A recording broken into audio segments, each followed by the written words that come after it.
Hello and welcome. I'm Emma. I'm a Linocut printmaker, and today I'm going to be making a new print for my shop.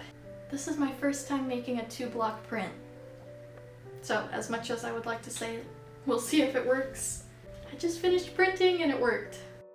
So this year I want to up my game and get some colored prints into my shop. So I've done 2 reductions and now I'm going to try out a multi-block. So I have 1 block prepped, but I need to prepare the other one. I used to not do this, but it makes things a bit easier. Worth the time.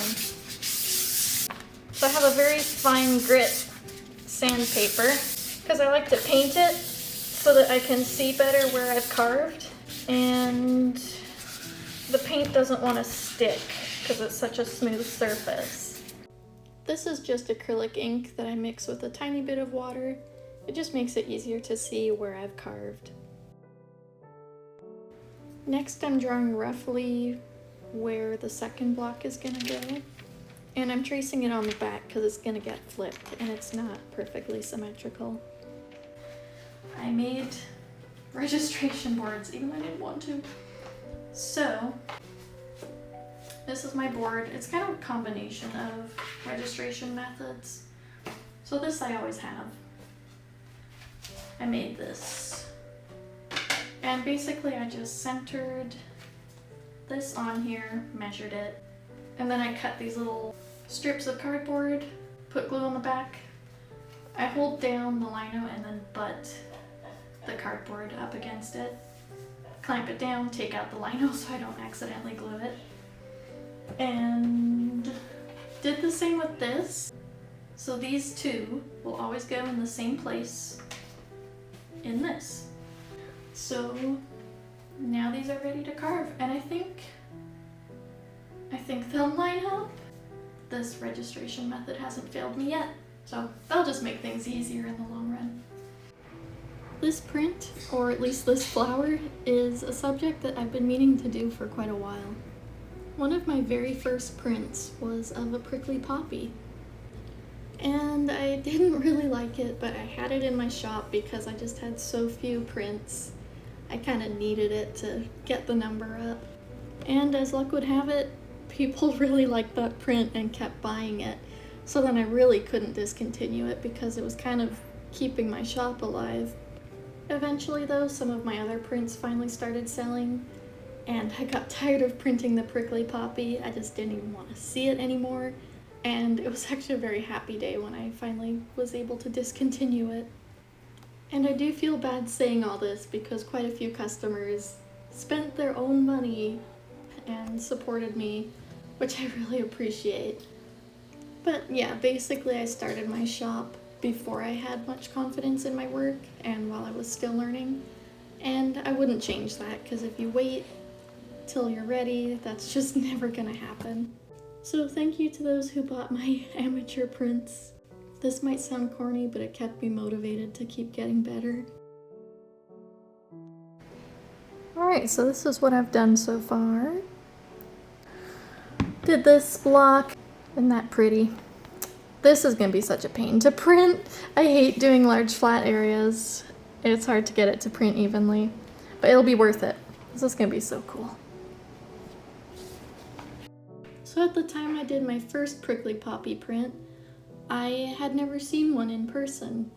And since then I've switched to primarily doing plants and animals that I've actually seen.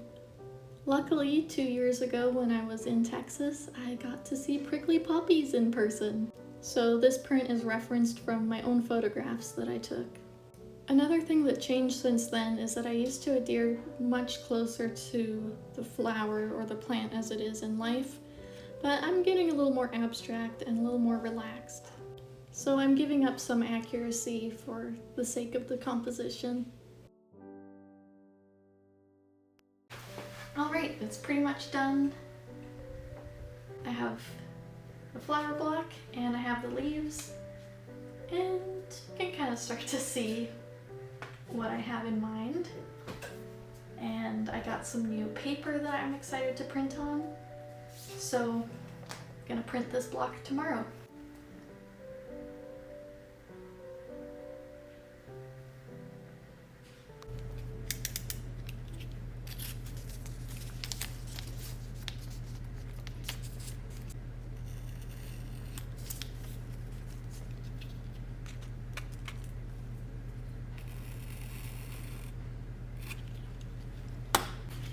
This is me prepping the paper in the registration board.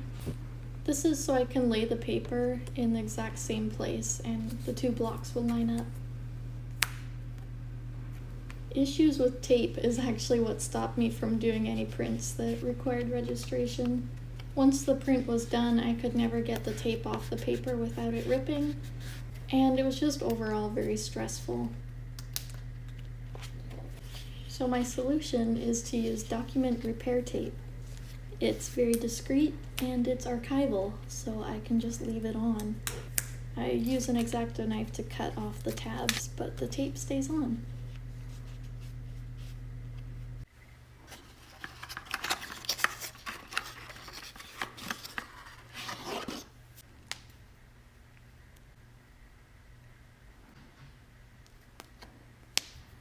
I also switched to using traditional oil-based inks for colored prints. Credit to this improvement goes to my mom because she's an oil painter and kept encouraging me to use oils because she knew the colors would just be better. I wasn't fond of the cleanup, but I've actually gotten used to it and it's not that bad.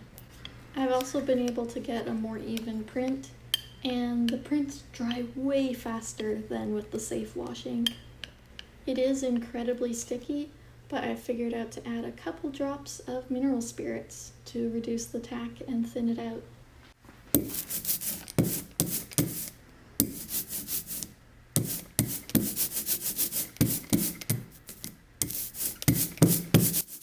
I've never done a 2-block print before, so I'm excited to have the chance to print really small batches and just play around with different color ideas. This really isn't the best design to be doing with a 2-block because I'm not taking advantage of the overlap. I could treat it like a risograph and actually get 3 colors out of 2 blocks by overlapping them. I would like to do a print like that in the future, but for now I'm just keeping it simple. I already said this, but I hate doing large flat areas like this. It's hard to roll and it's hard to print. Anyway, here I am cleaning it up with a bit of mineral spirits. Just wiping away the ink that caught in areas that I don't want it.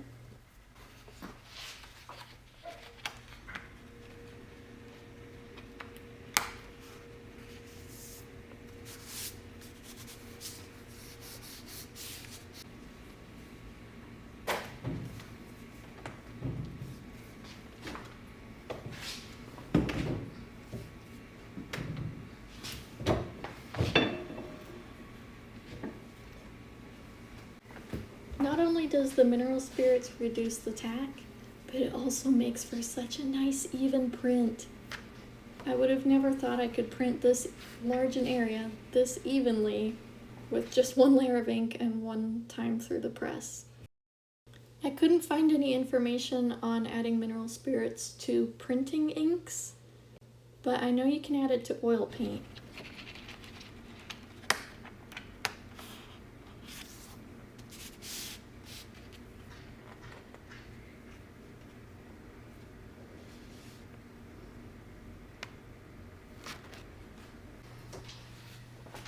Alright, I just printed yesterday and already these ones are dry.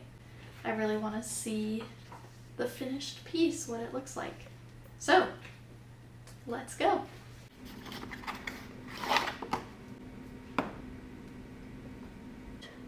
Bloop, bloop, bloop. Now I have to mix that in. Alright. I am going with pure ultramarine blue for the next layer. I was gonna tone it down a bit with a bit of sepia, but I'm gonna give this a try. We'll see how it looks.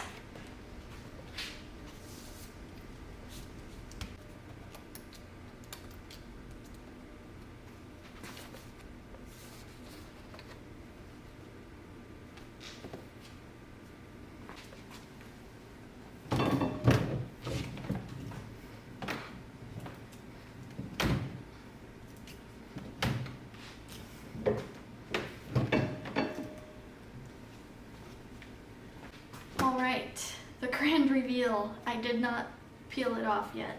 This is like a unboxing video. Let's see. Ooh. Okay, the registration isn't bad, but that just might be my carving. Right, so as you can see, that lines up. These don't line up. So I think I need to trim them off a tiny bit. All right, I trimmed off a tiny bit, so let's see if it lines up a bit better now. That looks pretty good. I don't know why it printed staticky. I'm actually gonna put that back in the press. All right, take 2. Same print. Why is it staticky? I mean, it's fine. I do like static, but not that much. Need just the right amount. There, I like that. Bloop. Beautiful.